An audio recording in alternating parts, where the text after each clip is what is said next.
Matthew Fiddick is a typical teenager. He goes to school, he hates homework, he loves fast cars and computer games, and he loves playing with his friends. But the fact that Matthew is here to enjoy life at all is truly remarkable, because Matthew should be dead. Well, I think he's, for many people, for the students and the staff, he's a real example of the resilience of the human spirit. He bounces back, both literally and spiritually. He makes the most of every day. He's a great example to everyone. But Matthew doesn't see it quite like that. He doesn't believe he's inspirational, courageous, or brave. To Matthew, this is just his life, and he's never known it any other way. The people who've been with Matthew throughout his battle with cancer say it's been a journey of hope and determination, a journey filled with miracles.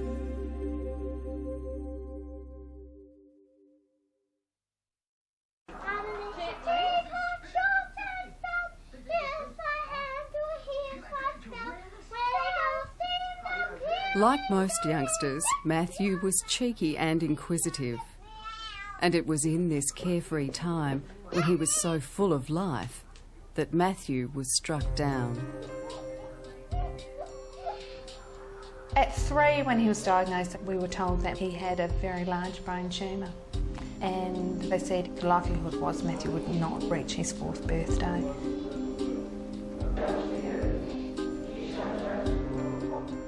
They gave us 3 days as quality family time to spend together, and just said to us to do the things we really needed to do, to see the people that Matthew needed to see. So in other words, prognosis of getting through surgery wasn't good, and that was the start of Matthew's life as it is now.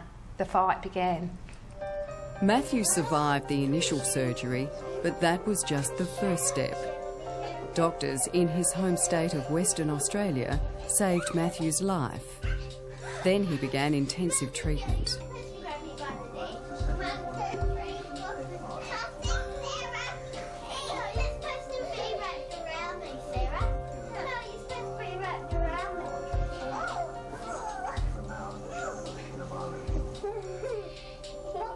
You have times where you just sit back and you think, it just can't be real. This isn't my child. Where's my child? Bring them back. Matthew lost weight very quickly, and he just looked so sick and frail. He was asleep in bed one night, and we went in to check him, and he had no hair, he had no eyebrows, and I had to feel to make sure which was his face and which was the back of his head, because with everything shut, you couldn't tell.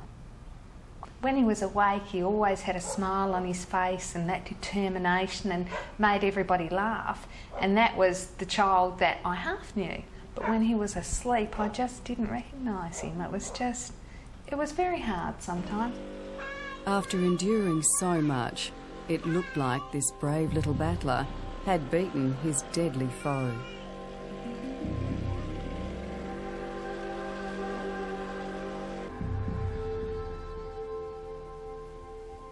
Looking forward to your first day at school, Maddie? Yeah. Yeah. Going to the big school for the first time? Yeah. With your big sister? Yeah.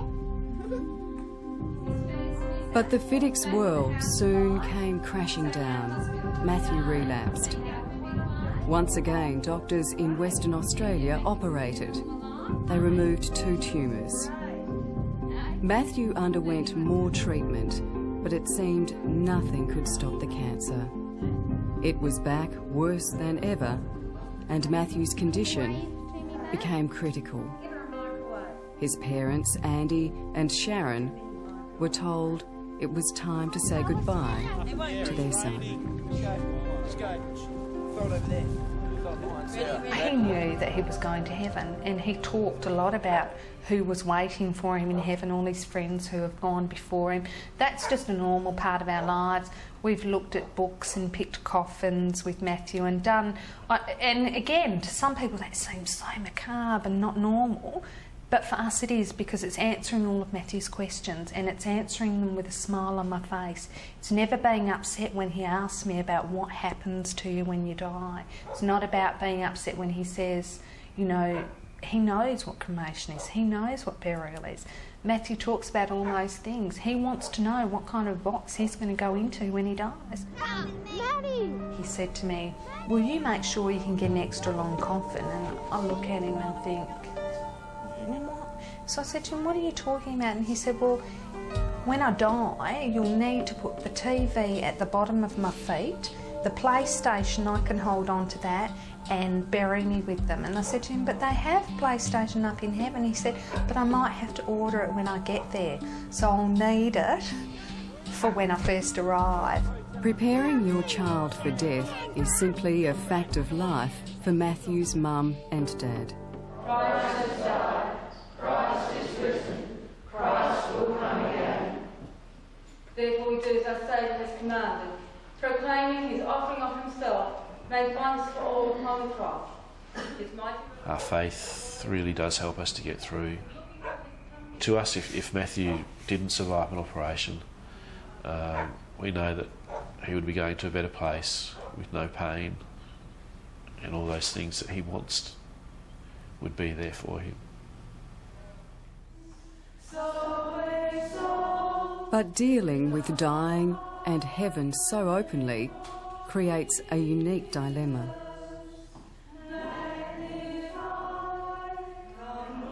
It's really hard not to paint it as being, it is the most wonderful place, but I don't want him to have the desire to want to go there.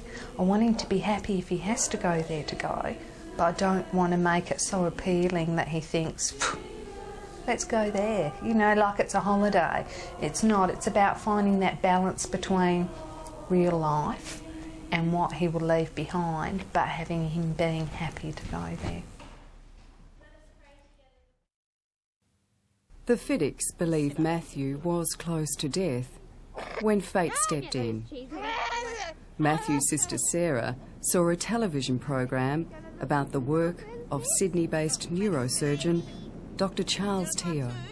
I begged Mum to come and watch, but she couldn't because she was with Matthew. So I went on the internet and I printed off 3 pages, and I begged Mum to ring him, and she did.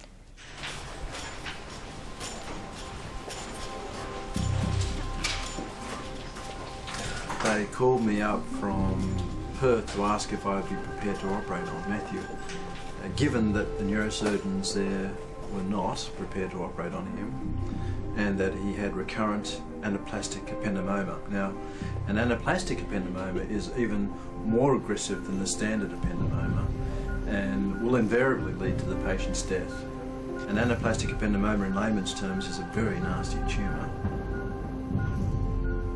If someone has a recurrent anaplastic ependymoma and has failed radiotherapy and has failed chemotherapy, as Matthew had, then it's not unreasonable to say to that person, listen, the writing's on the wall, why prolong the inevitable? The prognosis wasn't good, but Dr. Teo agreed to review Matthew's case and call the family with his decision. Really, up until now, we had no hope. And when you've got no hope, that is like the bottom of the barrel. Like, I've never ever felt, other than that week, that we had no hope at all. And I knew this phone call that I wanted to come, but by the same token I didn't want it to come because I was never quite sure what he was ever going to say. Matthew was running out of the one thing he needed most, time. The Fiddicks waited anxiously for Dr. Teo's call. I can remember him saying, you need to get on a plane today. Get on a plane today and I'll operate on him tomorrow. And I just burst into tears. I can remember Charlie saying to me, for goodness sakes, girl, why are you crying? I said, I'm crying because you're giving me hope. You're giving me something that everybody else has taken away from us. Ready? 1, 2, and shut your mouth. I find it very difficult to say to someone like Matthew, listen, actually you don't have quality of life, and sorry, I know you've got a will to live, but we're not prepared to fight the fight with you.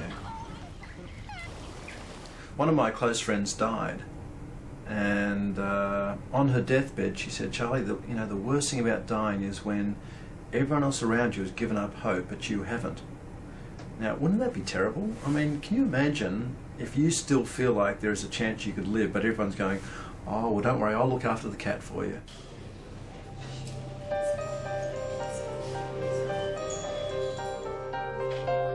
Charlie first operated on Matthew in June of 2000, and he was upset and he did cry.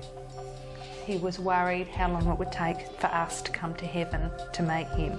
And I remember him saying to us, because he was still just, and he is still just a child, and I remember him saying to us, "How long will I have to wait? Will you and Daddy and the girls, will you all die and come to heaven really quick to be with me?"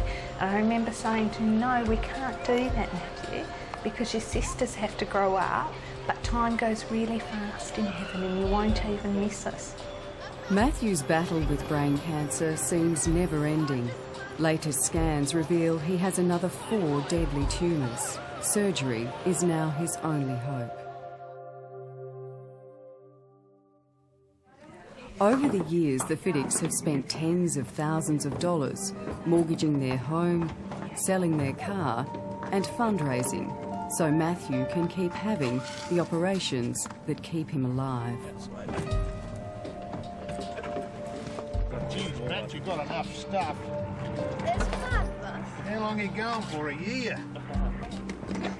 Be quiet. There's 5 of us and 3 females. Yeah, you can talk. I can talk. Once again, the family is leaving Perth and flying across Australia to Dr. Teo. This time, Matthew is going in style.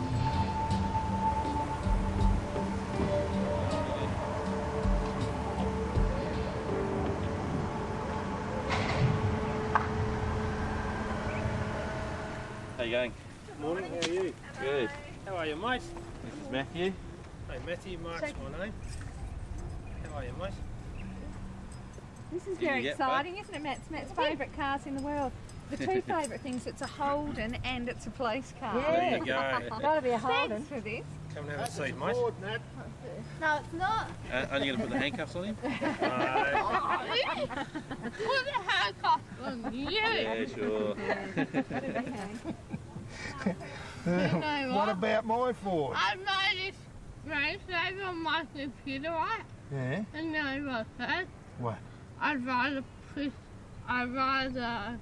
a Holden and drive a Ford. Yeah, thanks very much. Oh, man.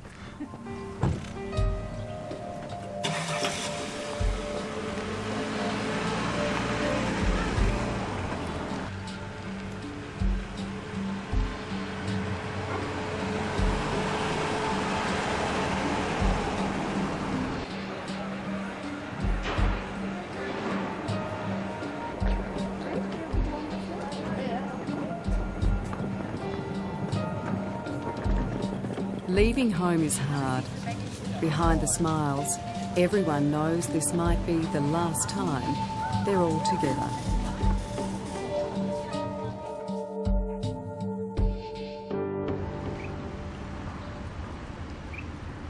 How are you? Good to see you. So how are you Over feeling? 2 years, Matthew has had 4 operations and 10 tumours removed by the man he calls Dr. Charlie. over, Matt.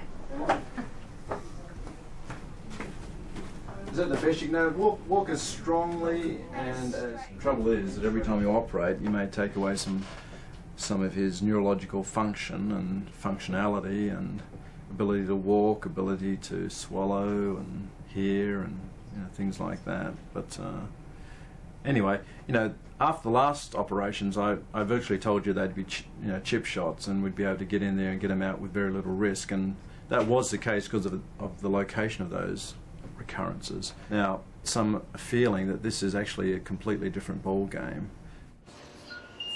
Before Dr. Teo decides whether he'll operate this time or whether it's just too dangerous, he wants to see up-to-date scans. We're going to have an MRI now, and still we don't know quite what we're facing, and From what Charlie said this morning, we know it's a lot worse than it's been every other operation. So I'll have an MRI now. We'll go back and see Charlie in his rooms. He'll tell us what's what. And that's probably what I'm more nervous about. Okay, Matthew, this time the table's moving, and this scan goes for 2 minutes. Very still. I think this time's a little bit harder than each other time, but we'll be okay because Matt's so determined. I mean, he just sees it as an adventure because he's such a good kid. Back another 10 minutes, so just try and have a rest and try not to do anything much. To start off with, this is the tumour. The tumour is this white blob here, yeah, which is coming up to this level here, and it's probably separate to this tumour here, yeah, which is in juxtaposition to the brainstem. It's, you know, it abuts up against the brainstem. Okay. Okay, so listen, let's just talk about it now. I think we should go ahead. I have concerns, and I'm going to have to either peel a tumour off the brainstem or actually get into the brainstem and maybe cause a little bit of damage when I get into the brainstem. So you're looking at probably a risk of about 10%. Which is not insignificant, because we normally say to people there's a risk of about 1%, you know. Mm-hmm. So, you know, this is not insignificant risk because of the close proximity to the brain stem of that one that you saw. Are you okay there, Matthew? You want us to go ahead? Good boy. Okay, yeah. Right here. Great, Charlie, thanks. That's what we wanted to hear.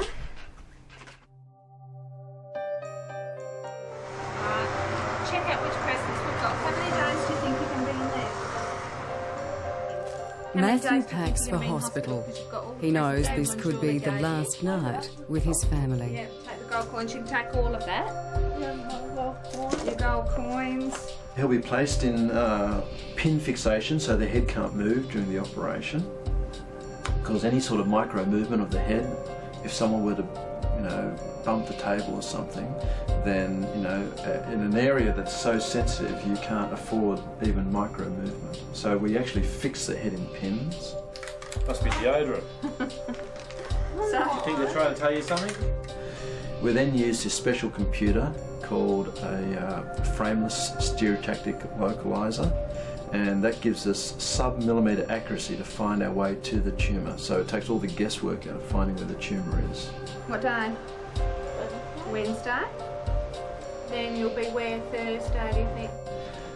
Then we use what we call an endoscope, which is a technique that I'm proud to have helped develop over the years. And with that endoscope we can make our approach minimally invasive and keyhole, and we can get better visualisation of the tumour. And take blueberry.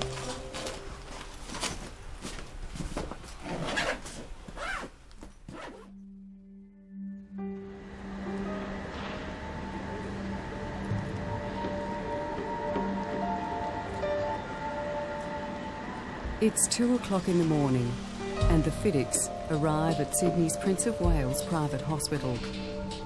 The operation is only a few hours away now. Are we close there? Do you know, for a boy,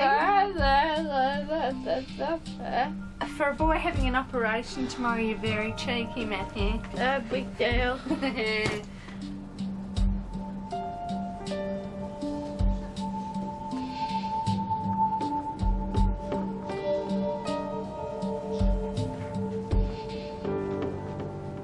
I sleep in the hospital with Matthew that night, and we always have that talk about, you know, he might die and he might go to heaven the next day, but we'll be there with him, and that he'll still be able to come and visit us even though we won't be able to talk to him, and he can come to us in our dreams. And Matthew always gets very nervous that night, and that's the night before the operation is possibly the hardest night of them all.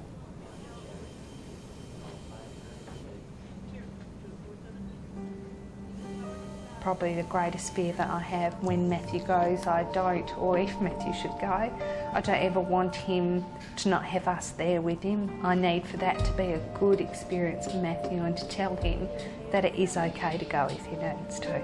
So we've done lots of work towards that, so that Matthew will be able to cope with it. We've got plenty of time afterwards to cope with it.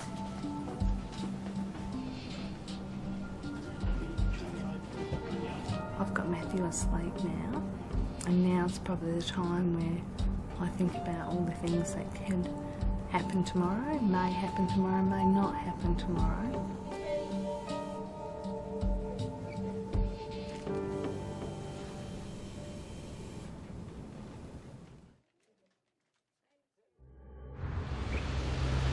The morning of surgery dawns, and everyone is preparing in their own way. 5 minutes, and they're going to come to get you. They're coming to take you away. They're coming to take you away. To jail? To jail. Would you rather go to jail or for an operation? I'll tell you, we're going for an operation. Oh, is that a toss-up? I don't know.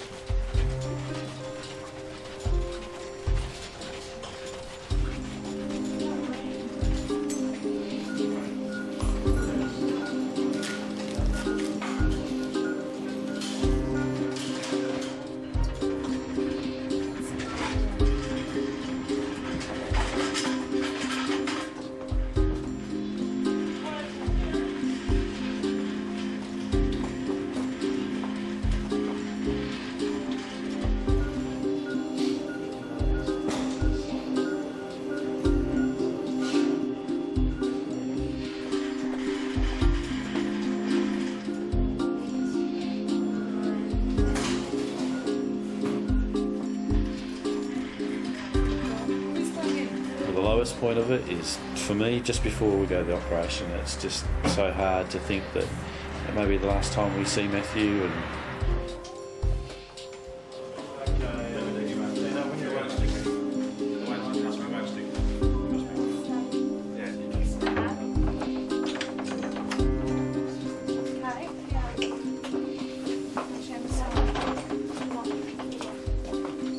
Where's a hug for your sisters? Give her a hug. Every experience with him, every fun moment, every bad moment, every fight, just, you think is, you're not going to get to do that again, are you?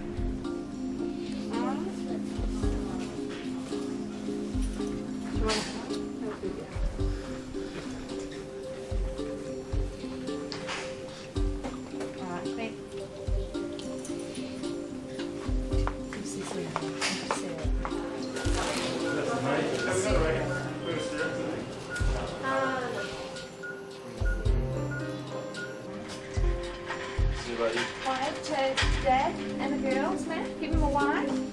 So see you soon. Yeah, you'll see him soon. No, you are. very scary. All right, let's go, mate. What do we say, Matt? Let's get this show on the road.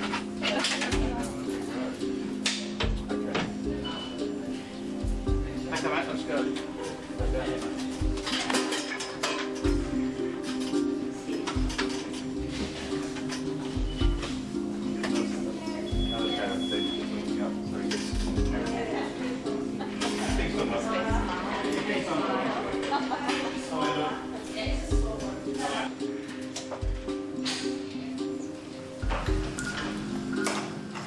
I trust these people with Matty's life. I'm not nervous about what they might do or what might happen. I just need to be with my son to say goodbye and be with him when he falls asleep for what might be the last time.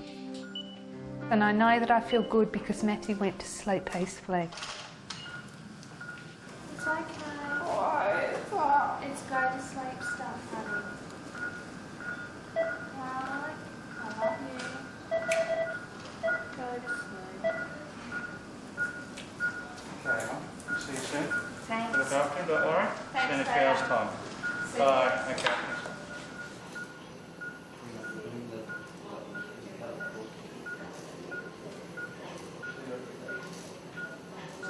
If we lost Matthew during an operation, that's a very quick and peaceful end for Matthew. Our worry is the side effects Matthew might have from surgery, and that's the hard part till Matthew wakes up. But if we don't do this, Matthew won't last long.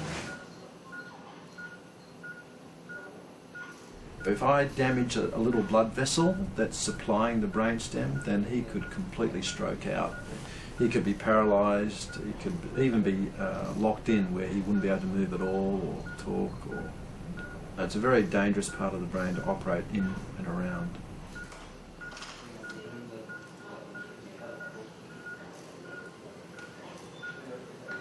I'll catch this on film. This is going to shoot out under pressure.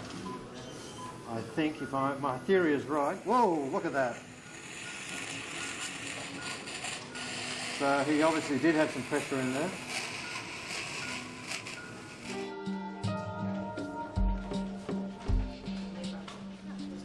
For Matthew's family, the long wait begins. Spirits are high. They're all so hopeful.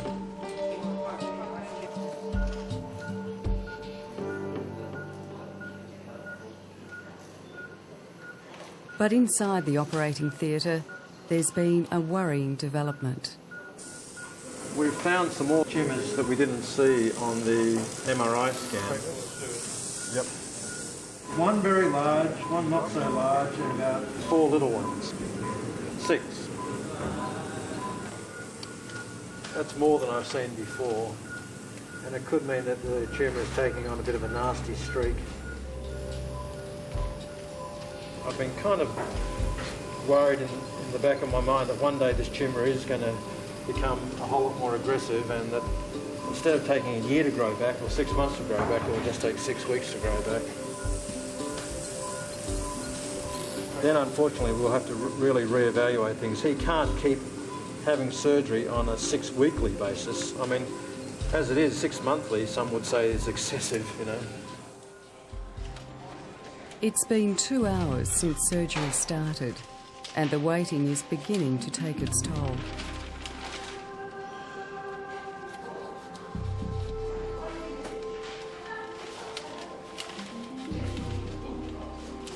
You put a lot of faith and trust in what the doctors and nurses are doing, but I try not to think about the operation itself because that scares me.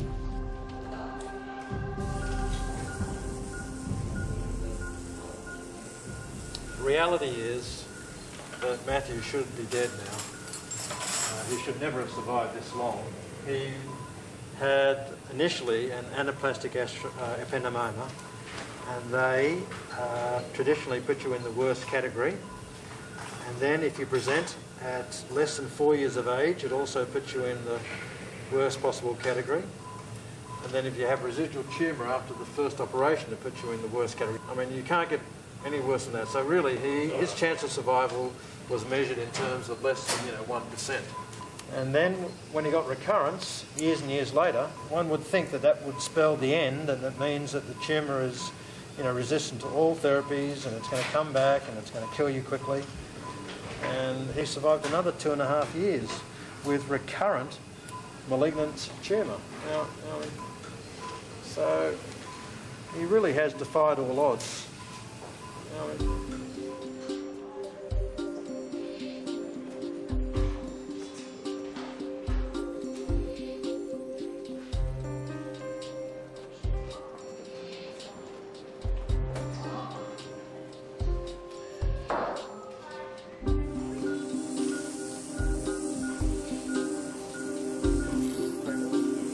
Even with cutting-edge technology, one tumour is proving to be a real challenge. This is a really dangerous one now. All this white tissue here is brainstem, so it's all very crucial. Unfortunately, it has sort of invaded the brainstem here. So it's not as if you can peel it off with a dissector. You've got to actually sacrifice some of the brain that it's attached to. I mean, this could actually control his breathing, this area. Despite having all the latest tools, at this point, Dr. Teo must rely on his skill and instinct as a surgeon. You have to kind of use every sense that you've got. You've got to use your sense of the way it sucks up, the way it peels off, the way it sounds as it goes up the sucker. Whether this is tumor, I think it is. Yes, it is. There we go. Okay, good decision. Here we go.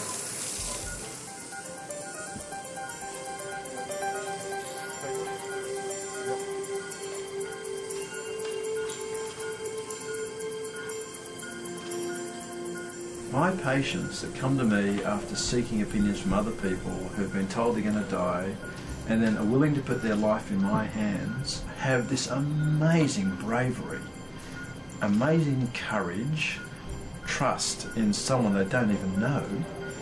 My God, you know, it's remarkable.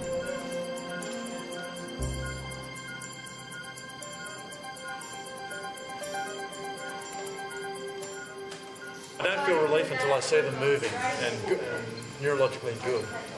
And then it's a great, like a big weight off your shoulders. But right now, no, I'm sort of feeling, well, you know, I just don't know what's going to happen. I don't know how he's going to wake up.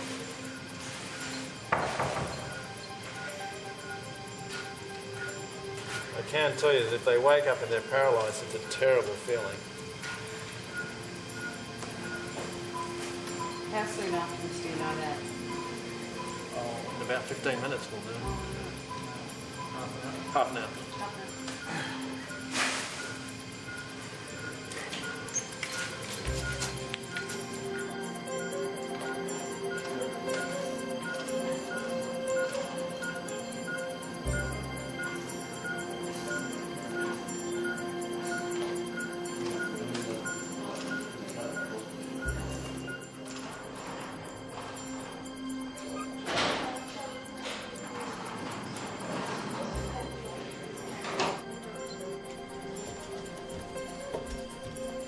After 4 long hours, Dr. Teo emerges from the operating room.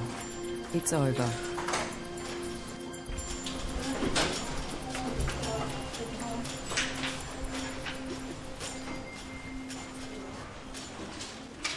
Oh, hello.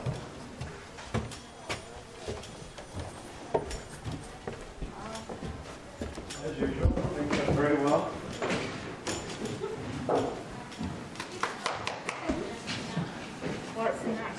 That's good. It's good, yeah. It's moving everything. No, you know, it's the same old, same old. I was very aggressive and got out everything that I could see. And we got the endoscope in there and had a good look around in all the corners and crevices and got out all the tumour from there, and things looked really good. Again, I was just as aggressive as I was last time, and it still came back last time, so I certainly won't make any promises, but yeah, everything we saw we got out. So we just wait, keep our fingers crossed. Things are looking as good as one would expect. Matthew has been moved into the intensive care unit. He's slowly starting to come around.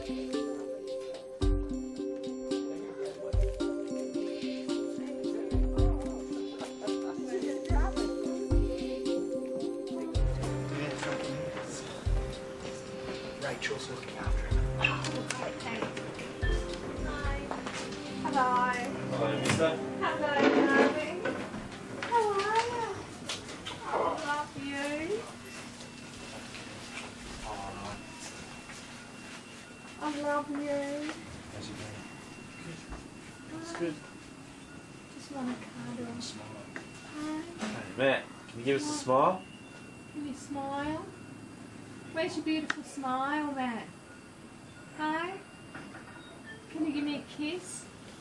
Just a quick one. I love you. All your tumours are gone, okay? Is that good? Hey? All 5? No, Dr. Charlie took 6 out, darling. Okay, there was even more there. And they've all gone. Alright. Isn't that good? And do you know what that means? What's our game plan? Do you remember what our game plan is? What we're going to do now? Had your operation today. What's tomorrow? Tomorrow you leave intensive care and go to the ward on Friday. You might be well enough to leave the hospital. And what happens next Wednesday? Your birthday, yes. You're going to be 14 years old. And then we've got Christmas. Hey. And you're going to be here for them because they're all gone. Hey. I love you.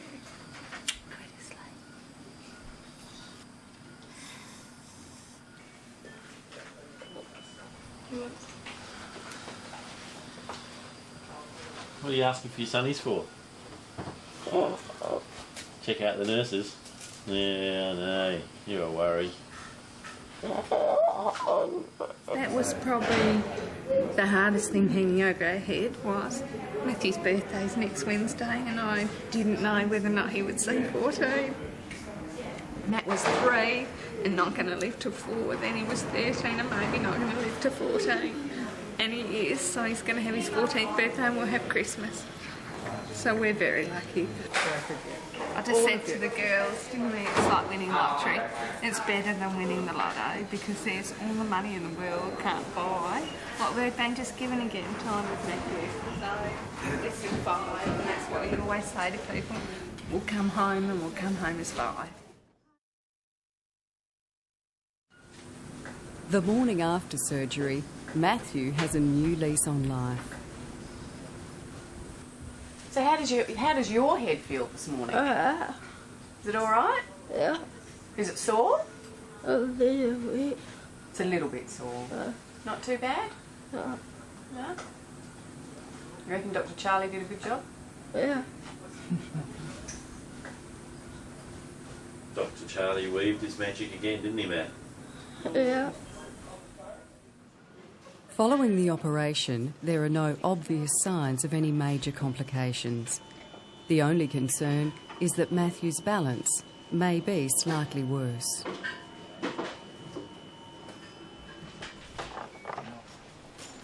People ask us all the time, why do you do it? Why don't you just let him go? And I look at people and I'm just astounded that anybody could ever say that. Matthew goes to school every day. Matthew rides his bike, plays with his dog, fights with his sisters. And in between he has operations and he has brain tumours. But they are a small part of his life.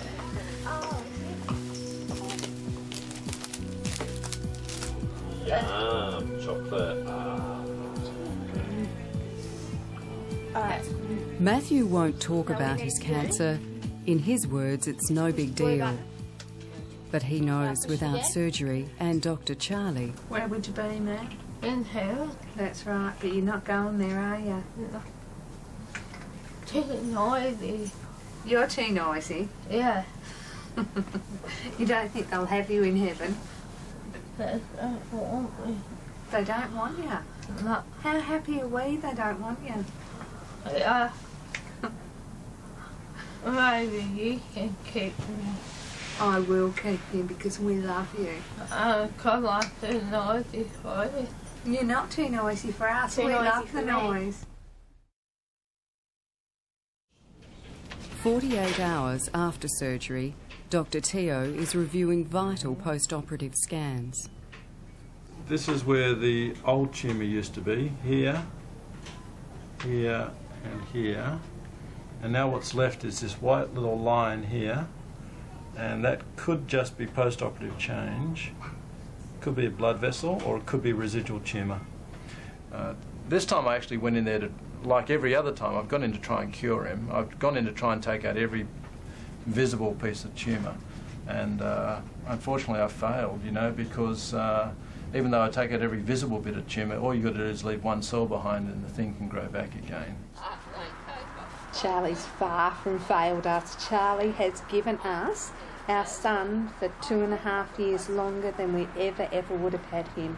He's given us the greatest gift of all. Charlie gives us time, and there's no greater gift in the world than time. Since he was 3, Matthew has endured 11 operations and had 19 brain tumours removed. Mouthful of donut there. It really is miraculous. You know, I've been telling him it's not good for the last 2.5 years. I mean, he should be dead, and then if he shouldn't be dead from the tumour, he should be dead from the effects of treatment. You know, 7 brain operations. Not many people can have the physical sort of fortitude to handle that.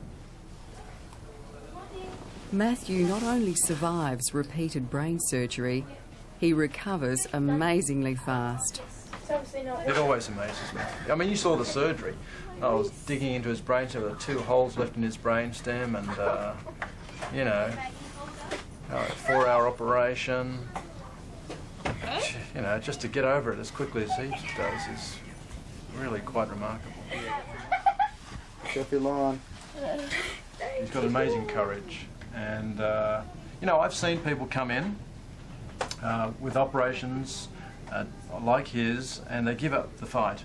And once they give up the fight, they're gone. I mean, you know, the tumour takes over. So I do my little bit to help things along, but really most of it is Matthew's constitution.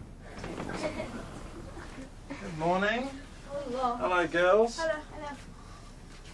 Matthew, What? are you behaving yourself today? Yeah. Likewise. How are things? Are you feeling better? Yeah. Better than yesterday? Yeah. Don't. Well, your mum says you may be a little bit worse than yesterday. Is your face a bit weaker, do you think? Show me your teeth. Screw your eyes up really tightly. Actually, that's pretty good. Okay then. Certainly a little bit weaker since surgery. Yeah. Weaker since yesterday or weaker since surgery? No, not Weaker since yesterday. And we noticed it more yesterday, probably because he was verbalising more and getting around more. I did stop his steroids, remember, so Yeah. if he's significantly worse today than yesterday. Yeah, No? not significantly, no, just minorly. But since surgery, speech is a little bit lessened, Yeah, just slightly, and face just a little bit more drooped. Right. Okay, well, Matt, we looked at the scan, looks good. You happy about that? Yeah, good boy. Well, there may be still a little bit left in one of them, but we're not quite sure whether it's a bit of tumour or a bit of blood clot or a bit of scar tissue, but anyway, we'll just keep an eye on that one. Okay, we'll see you. Give me a call next week if there's any problems. Charlie. Yeah, well, give me a call anyway before you leave, just to make sure that everything's all right. Yeah, great. And scan, they can organise a scan. Yeah, They we can don't do have that. any problems with scans. Yeah, okay. And if we do, we'll just give you a word. Okay, great. Great. Right, see you girls. See ya. Bye. Behave yourselves. See ya. Thank you. Okay, see ya. Just 2 days after having 6 tumours removed, Matthew gets the green light to go home. We feel over the moon. It's just brilliant to be getting out of here and to think it's all over. This is what proper clothes look like.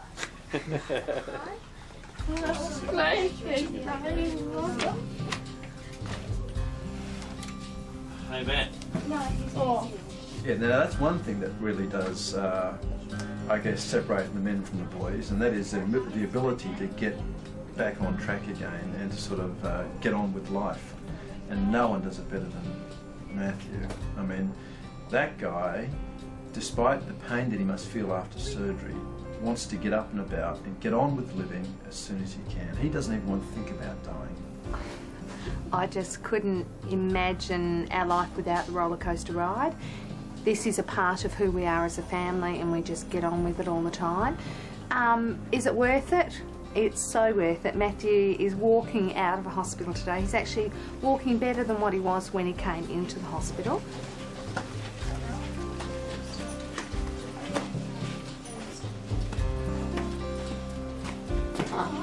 People ask me, you know, I mean, why continue? I mean, he's going to die, isn't he? And I've even had my colleagues say to me, you know, Charlie, you know they're going to die eventually. But I don't know. I guess I'm the eternal optimist. I think while there's life, there's hope. I think, and hang on, can I just temper that by saying where there's quality of life, there's hope. People were critical of me operating on him 2.5 years ago, but look at the last 2.5 years. He's actually had fantastic quality of life. He's gone to school, he's developed relationships, he's been a loving brother and a loving son. and a loving friend, and he's entertained a lot of people, including myself. No, I mean, he's had a great quality life. For all we know, the cure for cancer may be just around the corner. It may come next year. So even if you can give them good quality life for a year, then who knows what might happen in the next year. We might come up with a new medication or some new treatment. It seems a lifetime ago that Matthew left Perth. In a week, he's come full circle. He's home.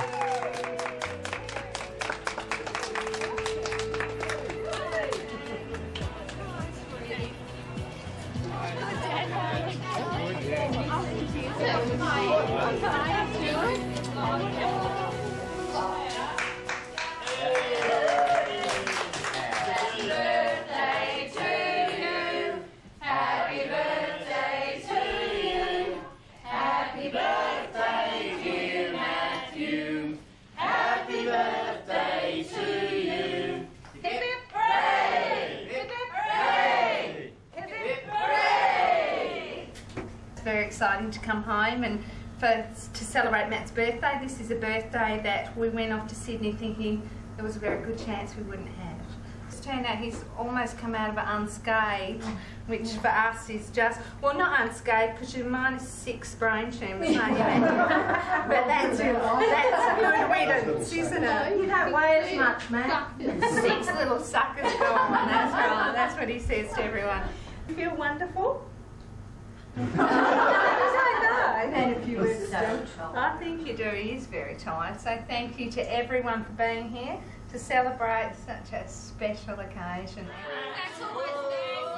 Matthew has the best outlook on life. He quite often says, I might be here for a long time, but I'm here for a good time. And that is the motto that Matthew lives by. He just makes the most of every moment.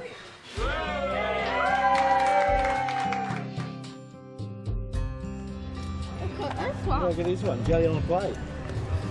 Huh? Jelly on a plate, this one.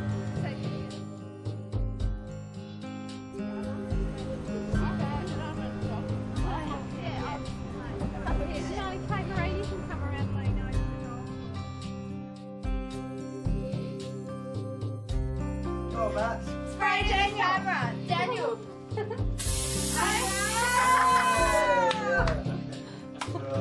Can I have a go? Yes. No, don't give me, give me a go.